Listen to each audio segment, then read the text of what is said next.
Assalamualaikum warahmatullahi wabarakatuh. Selamat pagi anak-anakku kelas 8D yang berbahagia. Pada kesempatan kali ini kita akan membahas mengenai jaringan pada tumbuhan. Sel-sel pada tumbuhan yang memiliki struktur yang sama akan terintegrasi menjadi suatu jaringan dan memberikan fungsi tertentu pada tumbuh-tumbuhan. Berdasarkan aktivitas pembelahan dan penyusun jaringan selama masa pertumbuhan dan perkembangan, jaringan tumbuhan dapat dikelompokkan menjadi dua. Yang pertama adalah jaringan meristem atau jaringan embrional.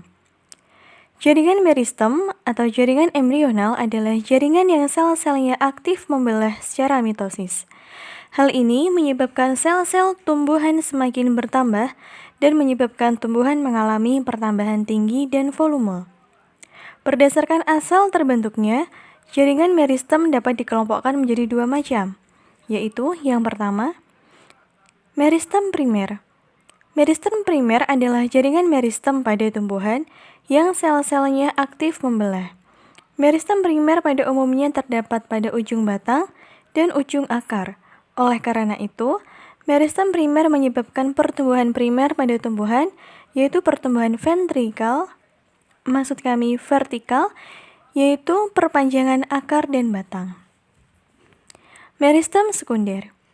Meristem sekunder berasal dari sel-sel dewasa yang berubah sifatnya menjadi meristematik kembali atau aktif membelah kembali. Contohnya adalah kambium pembuluh atau kambium vaskuler dan kambium gabus atau filogen. Kambium vaskuler merupakan lapisan sel-sel yang aktif membelah yang terletak di antara pembuluh angkosilem dan floem.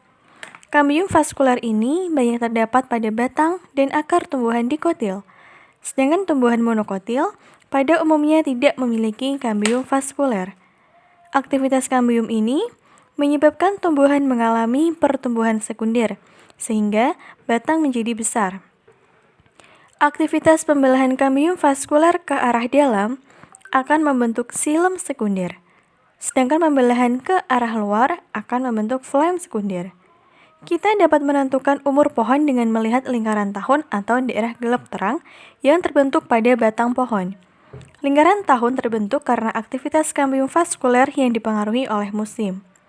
Saat musim hujan, banyak air yang dapat diserap oleh tumbuhan, menyebabkan pembelahan sel kambium vaskuler meningkat dan ukuran sel menjadi besar. Akibatnya, terbentuk daerah terang. Saat musim kemarau, air yang dapat diserap tumbuhan sedikit sehingga pembelahannya lebih lambat. Sel-sel hasil pembelahan juga memiliki ukuran yang kecil dan rapat sehingga terbentuk daerah gelap dan terang. Yang kedua adalah jaringan dewasa atau permanen. Jaringan dewasa atau permanen merupakan jaringan yang bersifat non-meristematik atau tidak aktif membelah. Jaringan ini berasal dari pembelahan sel-sel meristem primer dan sel-sel meristem sekunder yang telah mengalami diferensiasi atau perubahan bentuk sehingga memiliki fungsi tertentu.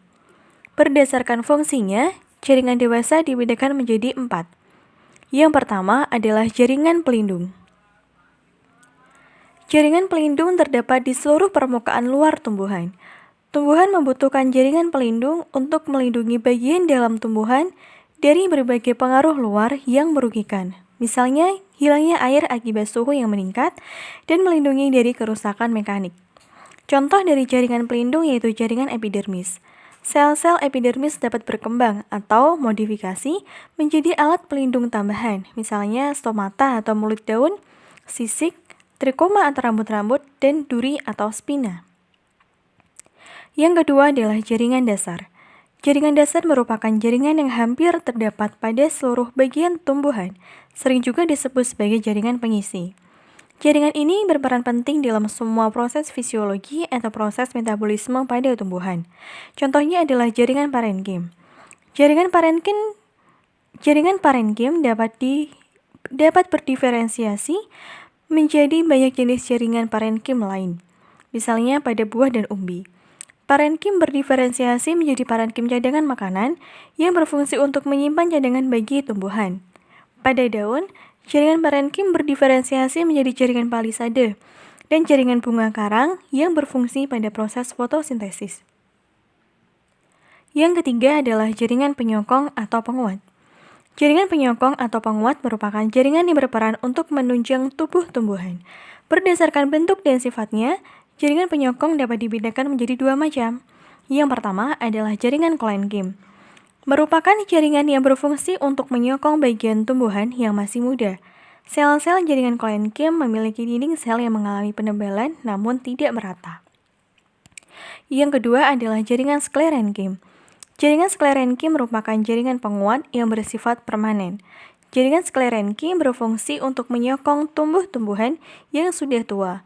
Berdasarkan bentuk selnya, jaringan Sclerenkym dibedakan menjadi dua, yaitu jaringan serat atau fiber dan jaringan scleroid.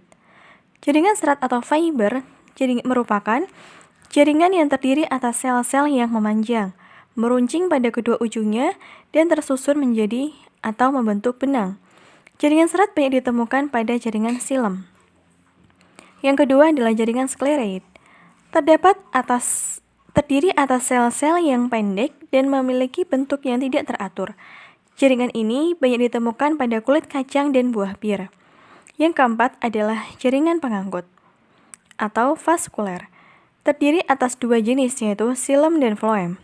Yang pertama, xilem berfungsi untuk mengangkut air dan zat-zat terlarut di dalamnya dari akar menuju daun, sedangkan floem berfungsi untuk mengangkut makanan hasil fotosintesis dari daun ke seluruh tubuh tumbuhan. Penampang melintang akar dan batang akan dibahas pada pertemuan selanjutnya. Setelah ini, jangan lupa anak-anakku semuanya untuk mengerjakan LKPD 2 yang telah di-post di Google Form dan juga mengerjakan LKPD 3 mengirimkan lembar jawabnya pada Google Form. Terima kasih. Wassalamualaikum warahmatullahi wabarakatuh.